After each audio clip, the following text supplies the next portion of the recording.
आज Doubtnut app download करें। Doubtnut पर अपने सभी गणित, रसायन विज्ञान, भौतिक विज्ञान और जीव विज्ञान के डाउट्स का करो सफाया। बस प्रश्न की फोटो खींचो, एक ही प्रश्न को क्रॉप करो और तुरंत वीडियो सोल्यूशन पाओ। अभी डाउनलोड करें। हेलो दोस्तों, हम लोग के सामने आज प्रश्न दिया गया है कि किसी त्रिभुज के भुजाओं के मध्य बिंदु 3, 4, 4, 6 और 5, 7 हैं। तो त्रिभुज के शीर्षों के निर्देशांक ज्ञात करें। हमें यहाँ पे त्रिभुज के मध्य बिंदु डी, ई व एफ के मान दिए गए हैं। हमने माना त्रिभुज ए बी सी है, जिसके निर्देशांक हमने x1, y1, x2, y2, x3, y3 लिए हैं तथा यहाँ पर हमने इनके मध्य बिंदु यहाँ पे अंकित कर दिए हैं, जो कि हैं डी 3, 4, एफ 4, 5 और ई 5, 7। क्योंकि दोस्तों हम जानते हैं कि किन्हीं दो बिंदुओं के बीच का यदि मध्य बिंदु निकालना होता है तो वह किस प्रकार होता है। मान लेते हैं हमारे पास एक रेखा है, मान लेते हैं यह एक रेखा है। इस पर हमारे पास एक बिंदु के निर्देशांक ए भी हैं तथा दूसरे बिंदु के निर्देशांक सी डी हैं। तब उसका जो मध्य बिंदु होगा वह होगा a धन c बटे 2 तथा b धन d बटे 2। तो मान लेते हैं यह हमारा बिंदु P था, यह हमारा बिंदु Q था और जो मध्य बिंदु था वह बिंदु R था। तो यह हमारा मध्य बिंदु हुआ और इसे हम इस प्रकार से निकालते हैं। इसी प्रकार हम यहाँ पे त्रिभुजों के मध्य बिंदु के लिए भी लिख सकते हैं, जैसे कि AB, भुजा AB के लिए लिखेंगे भुजा AB के लिए, भुजा AB के लिए AB। तो भुजा AB के लिए यहाँ पे हम लिख सकते हैं कि यदि D मध्य बिंदु है तब AB के लिए A का मान क्या है, x1 y1 है, B का मान क्या है, x2 y2 है तथा D का मान 3, 4 है।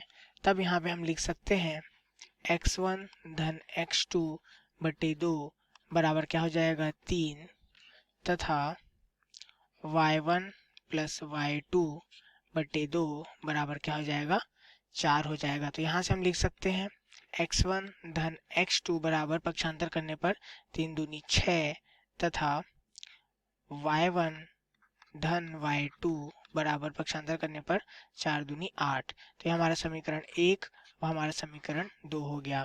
इसी प्रकार के हम अन्य बिंदुओं के लिए भी लिख सकते हैं। यहाँ पे एक रेखा दर्शा देते हैं। हम यहाँ पे एक रेखा दर्शा देंगे जिनका मध्य बिंदु क्या है, डी है यहाँ पर। इसी प्रकार अन्य भुजाओं के लिए भी हम लिखते जाएंगे। जैसे हम लिखेंगे भुजा BC के लिए, जब हम भुजा BC के लिए लिखेंगे तो हम यहाँ पे से क्या लिख सकते हैं, हम लिख सकते हैं x2 प्लस x3 बटे 2 बराबर 5 तथा y2 प्लस y3 बटे 2 बराबर 7। तो इस प्रकार से हम लिखेंगे x2 प्लस x3 बराबर पक्षांतर करने पर 5 दूनी 10 तथा y2 प्लस y3 बराबर पक्षांतर करने पर 7 दूनी 14। यह हमारा समीकरण तीसरा और हमारा समीकरण चौथा हमें मिल गया। इसी प्रकार हम भुजा CA के लिए भी लिख सकते हैं, भुजा CA। तो भुजा CA के लिए हम क्या लिखेंगे, यहाँ पे दिया गया है इसका मध्य बिंदु क्या है, 4 और 6 है। तो CA के लिए हम लिखेंगे x3 प्लस x1 बटे 2 बराबर 4 तथा y3 प्लस y1 बटे 2 बराबर 6, जैसे कि इसमें 4 और 6 मध्य बिंदु दिया गया था। तो यहाँ से हमारे पास क्या आ जाएगा, x3 प्लस x1 बराबर 4 दूनी 8 तथा y3 प्लस y1 बराबर 6 दूनी 12। हमारे पास क्या आ गया, समीकरण 5वां और हमारे पास समीकरण 6वां आ गया है। यहाँ पे से दोस्तों हम क्या कर सकते हैं, x वाले निर्देशांक तथा y वाले निर्देशांक जो हमें दिए गए हैं और उनसे हमें समीकरण मिला हुआ है, तो उन समीकरणों को हम क्या करेंगे, जोड़ देंगे। तो यहाँ पे हम समीकरण 1 धन 3 धन 5 अगर करें तो हम देख सकते हैं कि यहाँ पे सभी के दो दो मान हैं, जैसे x1 धन x2 धन x2 धन x3 धन x3 धन x1 बराबर कितने मान थे? 6, 10 और 8। तो 6 धन 10 धन 8, तो इसको हम लिख सकेंगे 2 गुणित x1 धन x2 धन x3 बराबर 10, 6, 16 और 16 और 8 24, 24 आ गया। तो यहाँ से पक्षांतर करने पर हमें मिल जाएगा x1 धन x2 धन x3 बराबर, पक्षांतर करने पर यह हो जाएगा 12, 2 12 24। यह हमारा समीकरण 7वां हो गया। अब यदि हम समीकरण 1 का मान यहाँ पे रखें, समीकरण 1 का मान रखने पर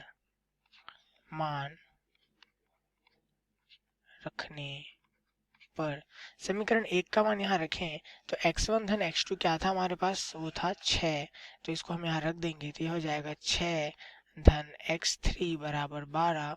अतः हमारे पास x3 का मान क्या आ गया? x3 का मान हमारे पास आ गया है, पक्षांतर करने पर 12 ऋण 6, तो बराबर 6 हमारे पास x3 का मान आ गया है। अब जो x3 का मान हमारे पास आया है उसे हम समीकरण 3 में रख देंगे। तो समीकरण 3 में x3 का मान रखने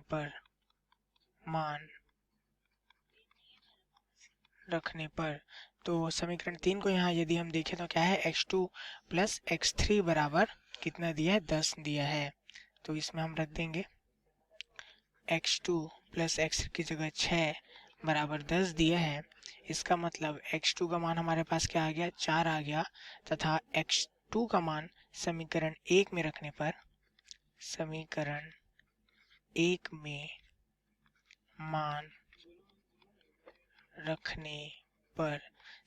1 हमारे पास क्या था? समीकरण 1 था x1 धन x2 बराबर 6, तो यहाँ पे रख देंगे x1 धन x2 की जगह 4 बराबर 6।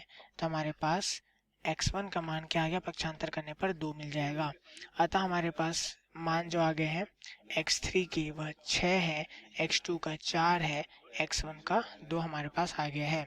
इसी प्रकार हम 3 समीकरण जो हमारे पास हैं, समीकरण जो 2 धन 4 धन 6 है उनको जोड़ देंगे। समीकरण 2 4 धन 6 जोड़ने पर तो यहाँ पे हमारे पास जो y1 y2 बराबर 8 दिया है, y2 y3 14 दिया है, तथा y3 y1 12 दिया है।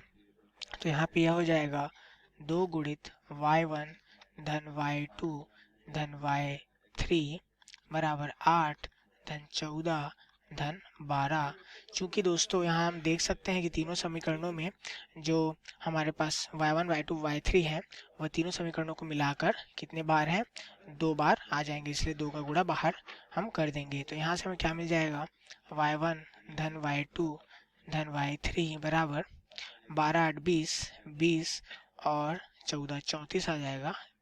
34 बटे 2 पक्षांतर कर देंगे तो यह आ जाएगा 17। तो इस प्रकार यह आ जाएगा y1 धन y2 धन y3 बराबर कितना? 17। यदि हम y1 धन y2 का मान देखें तो कितना दिया हुआ था? y1 धन y2 का मान 8 दिया गया था। तो इस मान को हम इस समीकरण 8 में रख देंगे। तो यहाँ पे मान रखने पर समीकरण 2 का मान रखने पर तो यहाँ पे समीकरण 2 का मान y1 धन y2 के लिए कितना था? 8 था। तो 8 धन y3 बराबर 17। तो यहाँ से हम कह सकते हैं y3 बराबर कितना आ गया? 17 में से 8 गया तो हमारे पास 9 आ गया। अब y3 का मान समीकरण 4 में रखने पर तो यहाँ हम समीकरण 4 को देखते हैं। समीकरण 4 y2 धन y3 बराबर 14। तो यहाँ हम लिख देंगे y2 धन y3 बराबर 14। यहाँ पे क्या आ जाएगा? y3 की जगह 9 आ जाएगा तो बराबर 14। इस तरह हम इसे पक्षांतर यदि करें हमें क्या मिल रहा है, y2 बराबर 5 मिल रहा है। अब चूंकि हमारे पास y2 का भी मान आ गया है तो इसका मान समीकरण कौन से समीकरण में रखेंगे, तो आइए देखते हैं कौन सा समीकरण में रखना सही होगा। तो मान इसका समीकरण यदि हम 2 में रखें तो y1 का मान हमें मिल जाएगा जो कि है y1 धन y2 बराबर 8। तो इसको यहाँ रख देंगे हम, यहाँ से हम लिख सकते हैं y1 धन y2, तो y1 धन सॉरी यहाँ लिख देते हैं मान समीकरण 2 में रखने पर y1 धन y2 जो कि 5 है बराबर 8। तो इस प्रकार हमें y1 का क्या मान मिल गया, y1 का मान हमें मिल गया है पक्षांतर करने पर 8 में से 5 गया तो 3। हमें तीनों मान मिल गए हैं, y1 के मान, y2 के मान तथा y3 के मान हमें मिल गए हैं तथा x1 x2 तथा x3 के मान हमें पहले से ज्ञात है। तो हम इन सभी मानों को ऊपर चित्र में रख देंगे तथा दर्शा देंगे। तो यहाँ पे हमें सबसे पहले हमें पता है कि हमें x1 y1 के मान क्या है, तो x1 के मान क्या है 2 तथा y1 के मान क्या ज्ञात है हमें 3। उसी तरह x2 y2 का मान क्या है, तो x2 का मान है 4, y2 का मान 5 हमें ज्ञात है तथा x3 y3 के मान, तो x3 का मान 6 तथा y3 का मान हमें 9 ज्ञात है। ये सभी मान हमें ज्ञात हो चुकी हैं। तो हमें जैसा प्रश्न में बोला गया था कि त्रिभुज के शीर्षों के निर्देशांक ज्ञात कीजिए, तो हमने यहाँ से ज्ञात कर लिए हैं। तो उम्मीद है दोस्तों आप लोग को यह सवाल समझ में आ गया होगा। धन्यवाद। कक्षा 6 से 12वीं से लेकर नीट, IIT, JEE वो एडवांस के लेवल तक 1 करोड़ से ज्यादा छात्रों का भरोसा। आज ही डाउनलोड करें डाउटनेट ऐप या व्हाट्सएप करें अपने सारे डाउट्स 8400 400 400 पर।